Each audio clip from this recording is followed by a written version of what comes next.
just have to apologize because my Zoom has been acting weird. I hope my voice doesn't cut out, but I can't hear if people ask questions. The sound gets all fizzly. So someone else will have to monitor the questions if I can't hear you. I only have about 15 slides. So this actually should go quickly, and then we have lots of time for discussion. So a little bit of background. I think most of you folks know ClimDB and HydroDB is a data warehouse that provides uniform access to common meteorological and streamflow measurements. A custom application then lets you access data from different contributors with some graphing capabilities. There were both LTER sites and US Forest Service stations that were participating, plus others or international stations as well. ClimDB, HydroDB accepts 14 measurement parameters with a daily time step. And precipitation, air temperature, and stream discharge account for more than 75% of the data. So all of this kind of background that I'm giving you is also in this document that's linked at the bottom in the GitHub, this PDF. This is the plan that we gave to the Science Council and to you all about a year ago. So ClimDB was, it's primarily been used for research and education. So it does have a fair amount of use. But it was migrated to the LTER network office at the University of New Mexico in 2010. But further upgrades to the custom application were not planned, and the infrastructure is fairly antiquated now. So we need a replacement. And 2 years ago, this working group was organized to evaluate the needs for harmonized multi-site, multi-agency met and hydrologic data.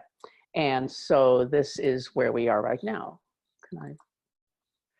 The most important features identified by the user surveys and by the working group were that data should be in one format, so harmonized, that the time resolutions is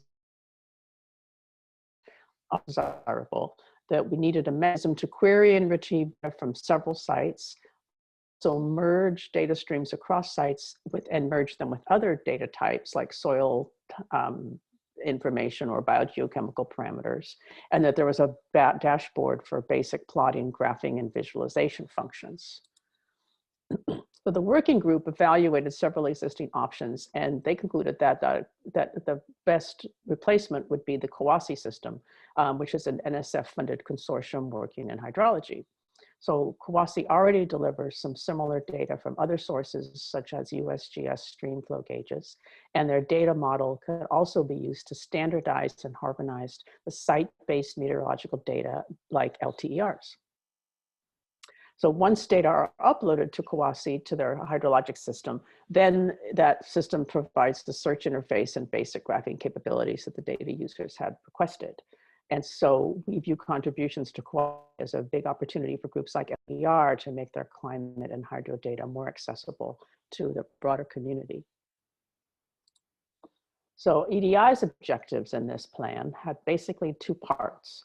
First, part A was to archive the content of ClimDB in the EDI repository. So we're doing that in two formats. First, all the content in its native database format. So that's 23 tables, and we'll also include an ERD and a zip of the database dump. The second format would be to export from ClimDB as tables in the ODM format for CUAHSI. So these are grouped in data packages, one package for each contributor, such as an LTER experimental forest. Of course, we'll have. And then part B would be to provide guidelines on to contribute to CUAHSI. So you might be able to use the data packages for that, but we'll get to that in a minute. So here's just a brief overview of the progress that we've made on part A.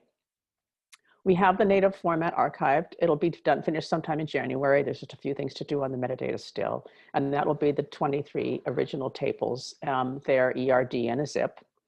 And we're almost done scripting the conversions from ClimDB to ODM for the 59 contributor. And we'll show an example of that in a moment. So there's 6 data tables in the standard ODM configuration. They're arranged in the star schema. So the data values table is at the center, and then there are 5 metadata tables for sites, data sources, a list of variables, quality control levels, and some methods information. If you're interested, all of our work is in Git. So this includes R and SQL scripts and the EML in progress, and some data entities if they're not too large.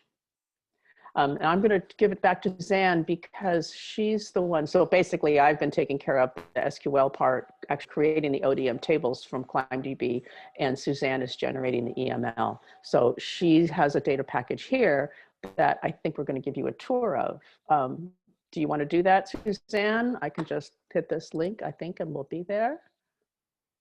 I should have it open already somewhere. Oh dear, wait a minute. I think I broke the link. Here it is. I think the link in the slide must be wrong. I'll fix it. Oh, okay. But here's the package. So can you hear me? Yeah. Yeah, and I can see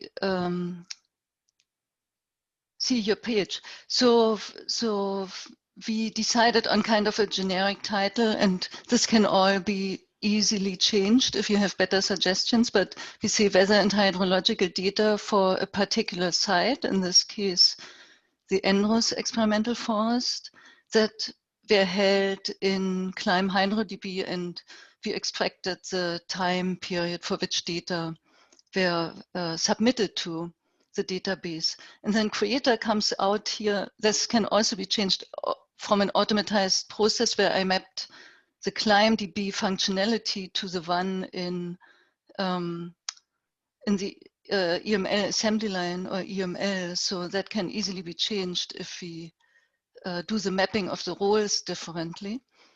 And then there will be a citation and an abstract that's also generic for all sites, except for that the stations for each sites that are contained in this package are listed. So in this case, it would be 26 that we detected for the Enros experimental forest in ClimDB, and we listed them here with a period for which observations were submitted. And Margaret, can we scroll down?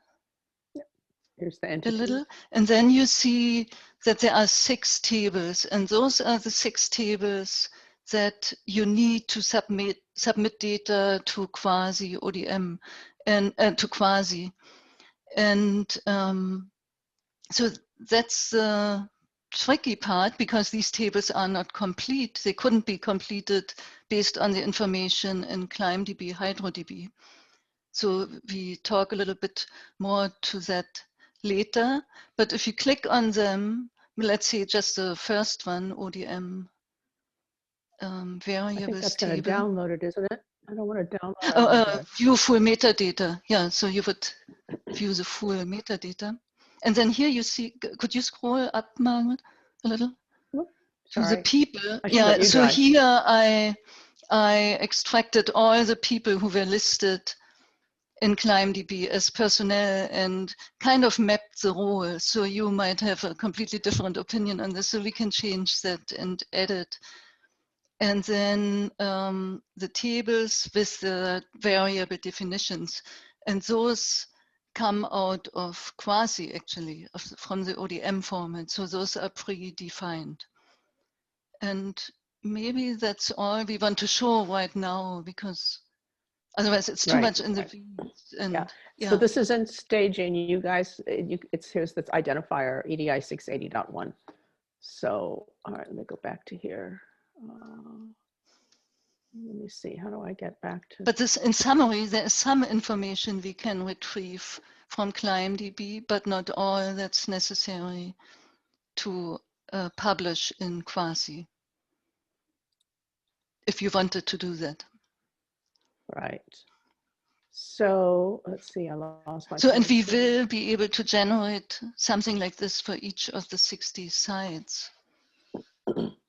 So, and as Suzanne said, there's just a few little details I can throw in here that if you're familiar with ClimDB and ODM, you'll see that these two models don't exactly match.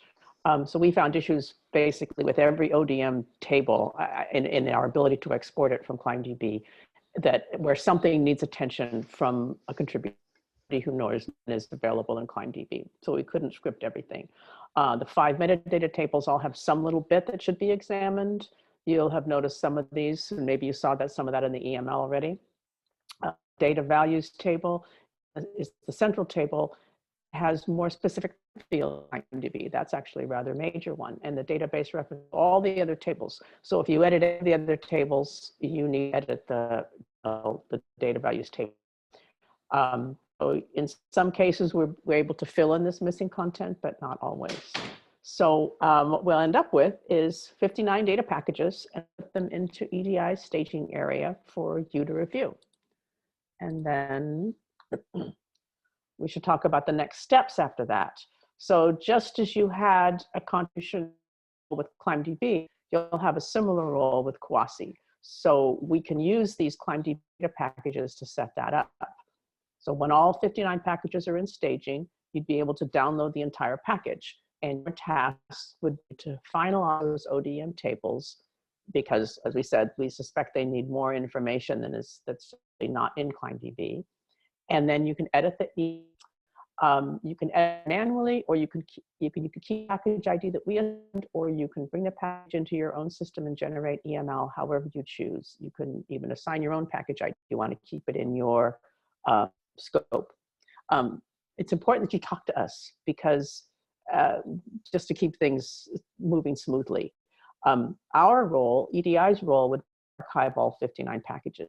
We would like these to be ready for CUAHSI, but because we're archiving ClimDB, we'll still archive them all in whatever state they're in. We think it might be useful to hold a mini hackathon where if people want to work with their ODM tables, they can confer and share code. But there's other things we could do in a hackathon setting, so ideas here are welcome. One question we have for you all is, could we set a deadline for this kind of activity? This is a one-time effort, so we can be flexible, but it would make our tasks easier to have a timeline set on it. Basically, this is just a brief intro to the Quasi process.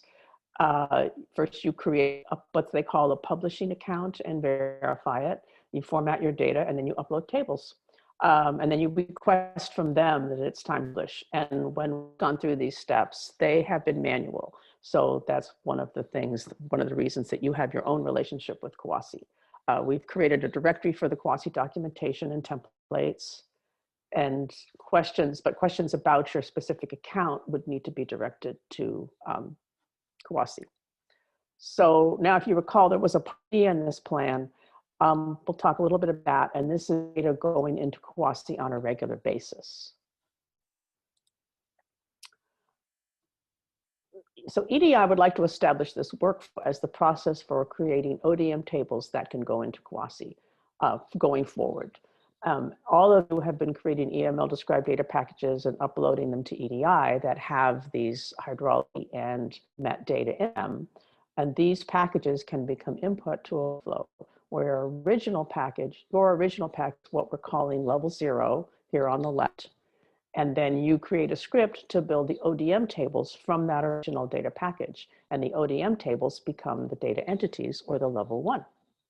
And you would register your level 0 package with the PASTA event notification service. And then when your level 0 is updated, your script is used to reformat to the level 1.